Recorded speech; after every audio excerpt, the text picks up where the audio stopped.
La rentrée des classes marque la fin des activités de vacances de l'ONG 350 Côte d'Ivoire qui a organisé le samedi 7 septembre 2024 de 9h à 15h le grand ménage ainsi que la grande finale de la 7e édition de Kolo et Kolo Repower autour d'un dialogue ouvert sur la pollution plastique à Bredy-Canal, précisément dans la commune de Port-Boué.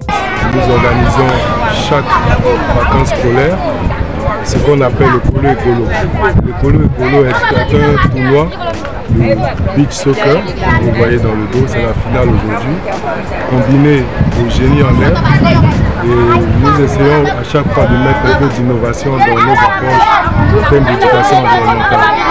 Et là, pour cette édition, nous avons inclus le dialogue, notamment sur la pollution plastique, ensuite des séances de dessin.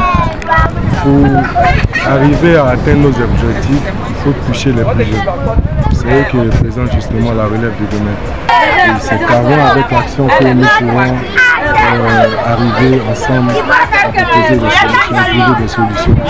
Surtout impliquer ceux qui seront les changements. L'activité de vacances s'inscrit toutefois aussi dans un élan international, avec une campagne dénommée Repower, qui ambitionne justement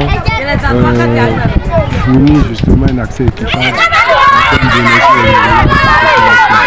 En effet, le grand ménage est une activité mensuelle qui se déroule tous les premiers samedis du mois sur un espace écologique défini dont l'objectif majeur est de nettoyer, éduquer et sensibiliser les adolescents et les plus jeunes sur la notion de la citoyenneté et de la préservation écologique, luttant contre la pollution plastique qui gagne de plus en plus du terrain malgré les politiques de sensibilisation et de répression mises en place par les autorités locales et des institutions internationales. De même, la 7e édition de Kolo et Kolo Repower étant une activité de vacances marque ainsi le rassemblement de plusieurs enfants et adolescents autour d'un tournoi de football, de concours de génie en herbe, de dessins et de dialogues ouverts sur la thématique de la pollution plastique. On sort de les sensibiliser. Par exemple, en voyant un grand en train de jeter un ordure dans la rue, nous en tant que jeunes, nous avons déjà le savoir. Nous devons aller vers eux pour les sensibiliser en disant, tonton ou maman, vous voyez jeter les ordures dans la mer n'est pas bon.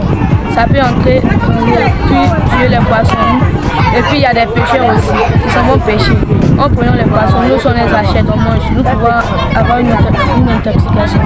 Chers camarades, faites en sorte que notre environnement soit sain. Mais nous pouvons aussi en tomber malades. Prenez soin de votre environnement. Au regard de toutes ces actions de l'ONG 350 Côte d'Ivoire, nos plages demeurent toujours le berceau des déchets plastiques et ne font plus les beaux jours de visites touristiques et de romances des vacanciers. Personne n'y prend garde, la pêche devient de moins en moins productive car les poissons se font rares, soit contaminés par des produits toxiques ou tués par des déchets plastiques jetés dans la mer et la lagune au quotidien. Des milliers de parents tombent malades ou perdent leur emploi à cause de la pollution plastique. C'est même pas seulement une question de la plage, même quand il m'a envie. Quand il arrive au niveau d'Abobo, il dit non, il n'a pas jeté les ordures dans les caniveaux. Parce que lorsqu'il jette les ordures dans les caniveaux, c'est ces mêmes déchets-là que je retrouve encore dans la lagune. Parce qu'il n'y a pas de lieu de dépotoir. Et que ces caniveaux ne sont pas les lieux de dépotoir. Il y a des sacs à poubelles, on voit des gens qui se promènent un peu dans les quartiers pour ramasser des poubelles. S'ils peuvent mettre ce stock-là dans un coin, pour que les gars des déchets-là, s'ils passent là, vont aller leur donner ces déchets-là, au lieu de les mettre dans les caniveaux. C'est même pas pour mettre d'abord pour la santé. Et quand les saletés s'accumulent là-bas même, ça fait tomber même des maisons. À chaque moment quand il pleut là, il y a des maisons qui tombent. C'est pas la faute à quelqu'un, c'est la faute même à nous-mêmes. Parce que c'est nous-mêmes qui mettons ces déchets là dans les caniveaux là. C'est aux environs de 15 h que les différents vainqueurs de l'édition 7 de Kolo et Kolo Repower ont été récompensés par les initiateurs. Cheikh Lagui Traoré et ses membres comptent convier le grand public à l'activité d'assainissement et de l'éducation écologique du 21 septembre 2024 à Port-Boué à l'occasion de la journée mondiale du nettoyage car l'être humain continue de détruire son environnement. Ensemble, faisons de la place pour la vie.